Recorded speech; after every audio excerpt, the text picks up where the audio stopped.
Hello everyone and welcome to the final Cyclocross Social podcast episode of the 2021-2022 Cyclocross season. All the way from Lokeren until today in Oostmalle, we covered it all, and now we're going to talk about the final weekend of racing, Sint Niklaas and Oostmalle. With me to that, as usual, is Issam. Thank you for being here, Issam. Yes, thank you, and hello everybody.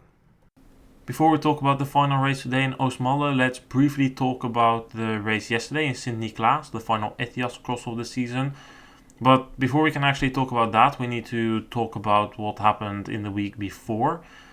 It was, I think, Thursday when we received the news that Toon Aerts tested positive for letrozole metabolite, which is a banned substance. It is so far only his A sample. His B sample will be tested, and Toon Aerts himself claims he is innocent and is being supported by his team. We won't go into big details on this case until we have the full clarification of his B sample and a clear outcome ruled out by the UCI. However, that did mean, because he was suspended by his team, that there was no Toon Aerts at the start. His teammate Lars Vanthourenhout was undergoing surgery, so that meant that we were looking mainly at the Vanthourenhout Club Championship, wasn't it, Issam? Yeah, it was actually the club championships. There was the first lap was probably the most exciting one when there was some rain on the parcours. The men's probably did the reckon on a dry parcours, and when they came into that first lap, it was all sliding.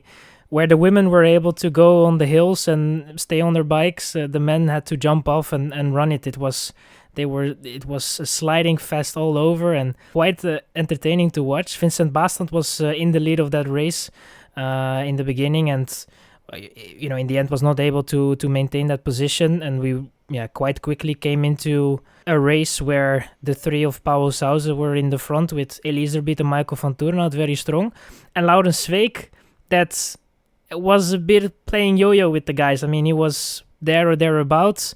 Every time he joined, he made a mistake, and the guys then were waiting for him. It happened like 3-4 times in the race, and then they decided to get at it. Eli Iserbyt controlling the last couple of laps, and then giving in the end the victory to Michael Vanthourenhout, who had to work really hard for that, but in the end was able to get the victory from Iserbyt, as Iserbyt had said before the race that he wanted to help his teammates, to give them something back because he felt that they had done a lot for him. So I think a very nice gesture from him, and in the end Vanthourenhout was the one that won the race, and a full sweep for Vanthourenhout bingo. I've been getting used to seeing sweeps at the Winter Olympics, mainly from Germany in sliding sports, but yesterday we saw a sweep of Belgians from Vanthourenhout on the podium, as you said. Personally, I didn't really think the race was super entertaining. The first lap, it was great fun to see these riders sliding around, but it was just clear that with the riders who had already ended their season, Hermans, Aerts and Van der Haar, all for different reasons, it was always going to be Vanthourenhout, Iserbyt and Sweeck. And, I mean, they were not joking around. They came here to sweep the podium. Jurgen Mettepenning was saying it during the broadcast. And eventually, look what we have. All three on the podium, not really contested. Only Kuhn at some point looked to come close. But then Iserbyt just went for it, and eventually he decided, well, I'm not going to give the victory here to Laurens Sweeck actually that's something we can still discuss, but he eventually decided that he didn't want to win, and he gave it to Vanthourenhout. But Sweeck made a couple of mistakes. Let's talk about it, because Vanthourenhout and Iserbyt looked to be waiting, but there was a lot of speculation. Like, basically the entire race on the Belgian broadcast was, who does Iserbyt want to let win? Does he not want to let Sweeck win because Sweeck might leave the team? Or does he want to let Sweeck and Vanthourenhout sprint for the win? What does Iserbyt want to do? Like, they pretended Iserbyt was some kind of director in a movie who was basically deciding everything, which was the way he wrote the race. But what do you think? What was behind Sweeck? Was it the mistakes? Was it that Iserbyt didn't want to let him win? Was it that Sweeck wasn't good enough and that Iserbyt was scared Kuhn would come back, because that was happening at that point? Yeah, there was especially in the beginning of the race, it was, there was not an option for Iserbyt and Vanthourenhout to slow down and really let Sweeck back. But actually, they had done it a couple of times. So I think that the intention was to go with 3 to the last lap, and then maybe Iserbyt would pull like he did with Vanthourenhout, and then the one that would stay in his wheel or something. I don't really know. They didn't really have a plan, they said, but it is a bit of speculation. I think that there is not really some bad blood in between the guys, because I think they gave Sweeck plenty of time to get back to the two guys in front, and he was just eventually just not able to hold on to the guy's wheel, and then it's then difficult to then wait. I think in the last lap they could have waited for him and then go to the finish line with 3, but I think they were scared that it was going to be a little bit more complicated, so I would assume that Iserbyt was like, well, I just make sure that it's going to be 2 of us finishing, and I give the victory then to Vanthourenhout, because he was the one that stayed in my wheel the longest and he deserves it. So I think that is a bit how it went, but I don't feel that there was some bad blood or anything between the guys. And in the end, it was quite entertaining to watch. Definitely not the most exciting race, quite boring, but it wasn't that bad to watch in my opinion. And yeah, in the end we enjoyed an okay race. I don't completely buy into the story that they didn't want to let Sweeck win. I mean, it's still unclear what Sweeck will do in the future. I think Jurgen Mettepenningen would be happy to keep Sweeck on board because, yes, he had a slightly disappointing season, but they can still use him in valuable TV crosses for them, like Ethias Cross Series, and maybe not as much in the World Cup, but he definitely has a role in that team. And apparently there is a bit of uncertainty about when his contract ends. We have heard that the end of the year might be the end, but maybe it's the end of the season. What we do know for sure is that his transfer fee has been scrapped, so if Sweeck wants to leave, he can terminate his contract, but there are rumors that he is on a very big contract following that he signed the deal just after he became Belgian champion. So that's something that will be up for grabs in the silly season, which we are looking to get. But yeah, I just think that Sweeck made too many mistakes yesterday, and about Iserbyt pacing in the final lap, I honestly think he just wanted to put some sort of show on for the spectators, because imagine if we had 3 Paulshauser riders in the final lap just sitting behind each other, pulling up to the final straight, and all 3 putting their hands in the air and then celebrating. It would be good for a sponsor picture, but realistically that's not really what the spectators came for. So eventually, if you look at it that way, I think that this was still one of the better outcomes. Iserbyt giving the win to his loyal lieutenant Vanthourenhout, who's done a lot for Iserbyt throughout the season. If we then pull the comparison with today it was a very different race. No Paulshauser 1, 2, 3.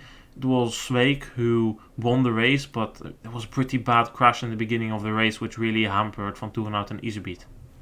Yeah, there was really a bad crash in the beginning of the race. It took them one corner before they crashed, and I was surprised that they didn't crash on the start-finish line, because I think that was already quite tricky. It was slippery there because it was raining quite hard, and yeah, they go into a wide corner, and then it becomes tighter and tighter, and yeah, I think at a certain point they were not able to get through, and Iserbyt was one of the guys that was injured from that crash. Thijs Aerts, the brother of Toon, was also involved, and Corné van Kessel was also there. I think Van de Putte had a bloody nose, had to come back.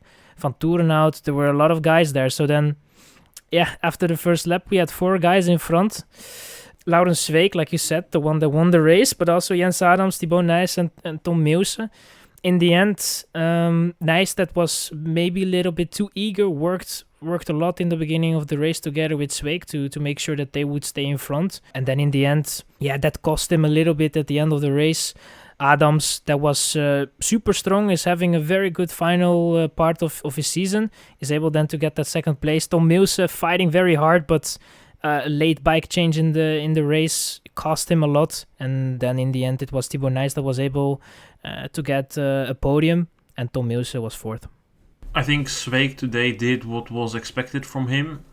Win. Yesterday in Sint Niklaas, after the race, they were already saying at Paulshauser, well, tomorrow the course is something for Sweeck. He really should be able to take the win. He did so, and I mean, of course, unfortunate that there's such a big crash in the beginning. Certainly influenced a bunch of riders, but I think overall, no surprise that Sweeck wins here. And if he didn't win, I think it would be an entire different situation for him going into the off-season. I mean, he still, at the end of the season, gets some sort of good feeling out of his season, because it's been very tough, and now I know that we don't put too much value into these post-world races, But for Sweeck, this is always when he shines, this is always when he excels. This is something he's always happy with, and then to still win Maldegem and Oostmalle. For us, not very important races. For Iserbyt and his sponsors, very important races. He also still won Hamme somewhere towards the end of the season. So, yeah, I honestly think Sweeck taking the win here, no surprise, and not really much to say about that either. Much more to say, however, in my opinion, about the riders behind that. Adams had a decent race yesterday, today a bit better. Of course, also helped by the crash in the beginning. Meant that some riders were out of contention, but Thibaut Nys getting his first podium in the elite category. I think it's his first one in total. Don't think he managed to get the podium in a foreign cross, but I think very great performance by the youngster who was out with COVID just last week, finally getting an opportunity to start from the front, show what he's worth, showing his talent. It's been a bit up and down, as you can expect from under 23, but I think both riders had a tough day yesterday, but today bounced back very well and get a well-deserved podium. And also that, I remember last year Jens Adams was handing out ice creams here in this race and giving that to his colleagues to end the season with. This time he gets a podium place. The difference can be big because he really made a lot of progression when he came back last year after he had been sick. Very bad illness he was out for almost half a season. So yeah, I think it's very good to see Adams on that podium once again. Well, I was super happy for him that he was able to get another podium. Brussels was already there and now again. And yeah, it is for him. I think these are races that are super important for those guys because it was not on the cable television in Belgium, but it was on behind the paywall in Belgium, and GCN wasn't broadcasting it either. So then it's not really a televised race in a way, but still it kind of is, and it gets a lot of attention in Belgian media afterwards. So I think that it is still a worthy race and a good job from him. And I was impressed by Nys, maybe a little bit too eager in the beginning, felt that he had to do a lot of work, while Adams was just, I guess a bit more mature in that position, knew that he was fighting for a podium and was really conservative with his energy, and in the end had a very good last lap, and that made him just, that gave him the second place, and that secured it for him. So I think in the end we have, behind Sweeck, two guys that really fought for their positions, and were in the end able to get a podium, which is,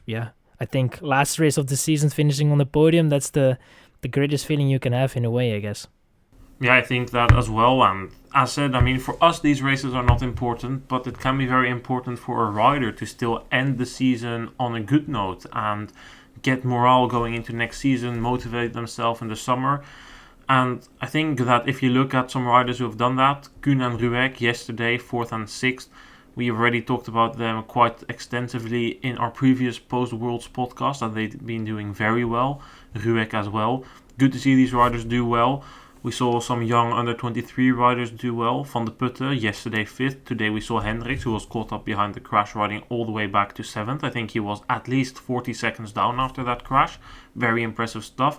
Unfortunately, they were only showing the top 4 on broadcast today, so there was really no way that we could really see what happened there. But good job by him as well to recover. And then, for the rest, under-23 world champion Viseur collected the top 10 yesterday. Another decent results by Van der Bos, who was 6th and 9th. Van Kessel today also went into the second corner last after that crash, and then eventually rode his way back to 9th after struggling in recent weeks. I think for these riders, they can all take some positive morale. It'll be interesting to see what happens and how they go forward going into next season. A lot of young guys doing well, for instance also Warte Huijps.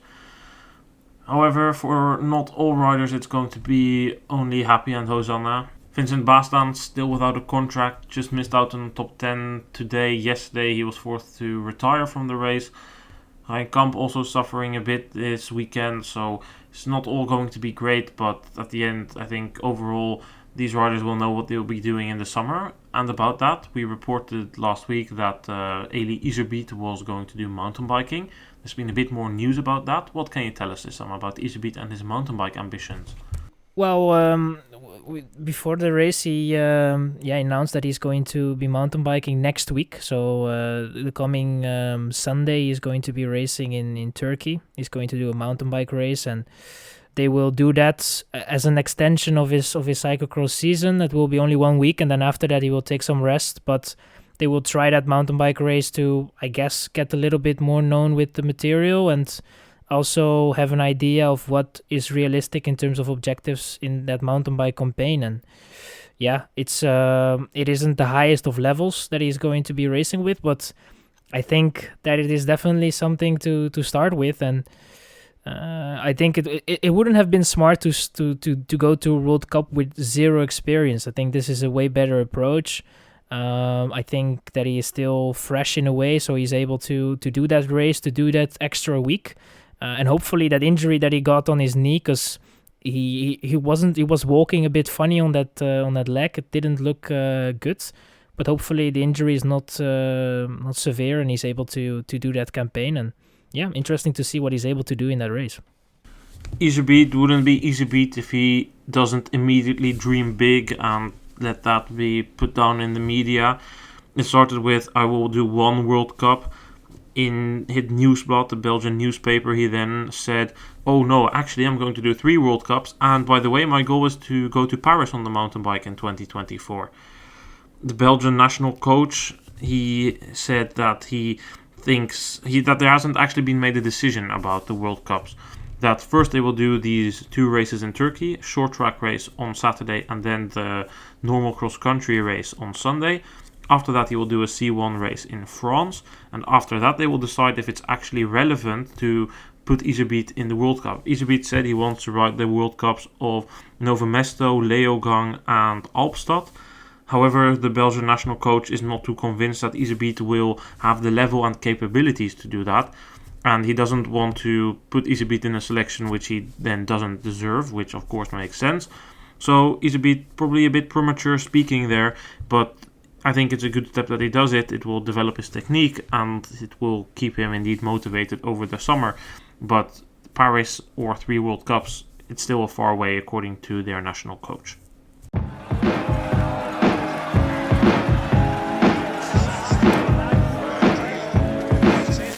Let's go and talk about the women's race then. Yesterday, Sint Niklaas, it was a fast start for Annemarie Worst. But Lucinda Brandt, once again, as basically in all post-world races, but also in some others in the season, had a bad start. But she didn't wait long and she stormed to the front, meaning we had 5 leaders.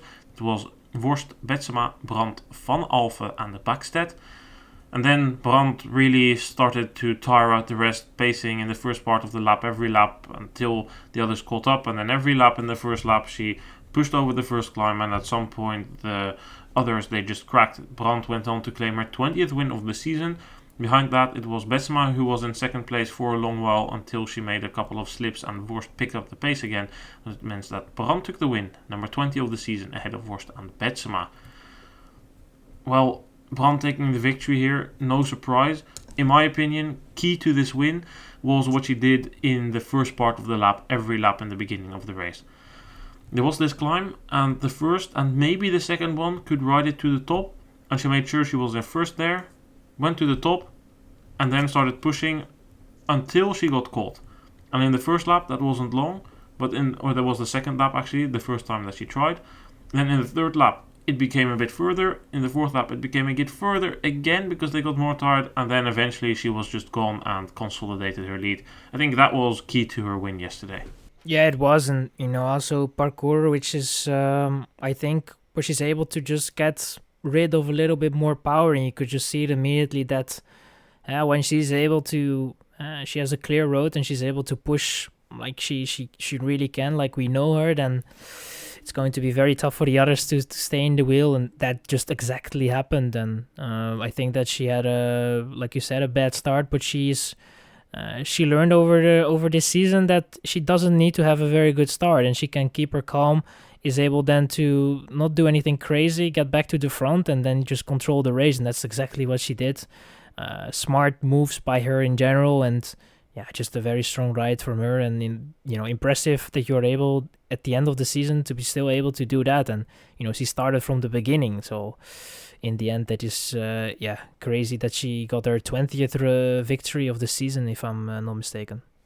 Definitely very impressive numbers, Could have been 21, but what happened today in Oostmalle? How come that she ended third here? What went on? Was it a different mindset, or were there mistakes made? Don't think a different mindset. I think Brand's mindset is always to win, but the parcours, in the Sluitingsprijs Oostmalle, that is just a little bit different, a little bit more turning, and it was also a little bit more sliding in a way. I think that also made it a bit more difficult. Vorst had a good start, and then she has to push a lot to get back to Vorst, and then a lot of energy is spent there. Vorst was super strong, in my opinion. Vorst was having a very good race, not a lot of mistakes. And then in the last lap, we have the three-way battle with Betsema, who was good in the wheel of Brand, but then had to lose that wheel because she made a mistake, had to fight back. And in the last lap, that cost her a lot. Brand was almost in the wheel of Vorst in a way. Vorst was trying to push. It was a gap opening, and then Brand, under pressure, I would say, crashed. A very silly slide, in my opinion, in a corner where it wasn't, where we haven't seen a lot of people crash. But she was, I think, under pressure, just not really able to cope with it. And Betsema was then able to get second place. Vorst, very strong race, able to win it. And then, Brand had to kind of gave up on that race in a way, and had to only do a little bit of effort to make sure that Ribeiro wasn't going to steal that third spot. But in the end, I think that is a bit typical of the last race of the season. It doesn't always go like you expect, and that was the same today. I think today also the bad start cost her more than yesterday, because it took her quite a while to catch Annemarie Vorst again, who had a good start as we've seen in the last couple of weeks. Brand then eventually did manage to catch up again, but oh well, it doesn't really matter anyway. Brand will be starting her road season in 2 weeks' time already in Strade Bianchi, and she is targeting Paris-Roubaix before actually finally taking a rest. So judging by that, I don't think that she is in her best form now either. But I mean, 33 races, 20 wins, 30 podiums, only outside of the podium 3 times. That means won the X12 trophy, won the Super Prestige, won the World Cup, second at the Worlds, European champion, second at the Dutch Nationals. A very successful season overall for her, and this doesn't change that at all. So very impressive season by Lucinda Brand. Very dominant. I hope next year we will see more opposition, and opposition that might come from riders that weren't here, riders who have already ended their season. But these post-World Championships always give us the opportunity to see some of these talents. I mean, who impressed you in today's and yesterday's race, Issam?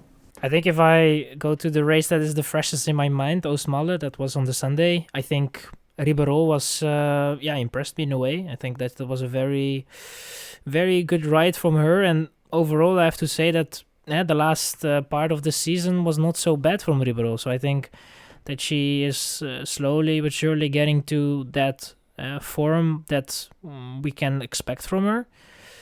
Still young, so the Belgians have something to hold on to, and hopefully she's able to make sure that she's going to bring up that fight to the Dutch ladies. I don't think that she will be able to do that every race, but if she's able to make sure that she's very close to them, that would already be a good achievement. And I think that for me, that was really the one that I noticed. I think that Schreiber and Bakstedt obviously came a little bit more to the front due to the fact that we missed some riders, but they were also very strong, especially in the first lap. They were able to open very, very fast, especially Schreiber, but Bakstedt as well. And I think that those were the 3 that right now are coming up in my mind. Yeah, I would indeed think that those are the names to mainly look at. I think yesterday also interesting to see Suzanne Verhoeven in the top 10. Not a super young rider, but still interesting to see. And for the rest, Femke Gort, Fleur Moors, 2 under-23 riders who used this opportunity to end just outside of the top 10. But realistically, we've discussed this before the podcast. If we look at the fields that we had in the Kerst period, when we had riders like Vos there, but it goes further. If you just look at the top 20 there, and then we can scrap about 15 names sometimes even. So realistically, it's just not the most competitive field. But as said, it's interesting to see which talents take the opportunity here and get a good result. But it will be interesting to see how they develop, because I do think that especially Fleur Moors is somebody who is pretty talented. So I will be interested to see what she can do next year as second year junior. Well, Issam, we've covered the final weekend then. Thank you for being here today. Yeah, what a season, and what a way to end this season as well. Enjoyed it. Thanks for everybody for listening, and we're still not gone completely, huh? No, we're not gone, because the cross season might end. Covered almost everything from Lokeren to Oostmalle, but that doesn't mean that the cross riders are stopping, because as I said, Iserbyt is going mountain biking. We know from others that they will be racing on the road. We'll be covering that a bit more than we did last summer. Due to some personal reasons of myself, we didn't have a lot of time and, especially in my case, energy to do that. But this summer we'll be covering the road season. We will maybe take 1 week off and put Kuurne, Brussel-Kuurne and Omloop het Nieuwsblad on hold. But we'll certainly be back after the Strade Bianchi to follow the road riders on the road. Because we've already seen it, Tim Merlier getting a second place in a sprint stage in the Tour of the Algarve. Tom Pidcock is coming to the front. Ben Turner actually also got a very good result. So definitely a lot to talk about in the future again. Thanks everyone for listening. Hopefully you guys enjoyed this cyclocross season and enjoyed our podcast. And we will be back over the summer, as said. Goodbye.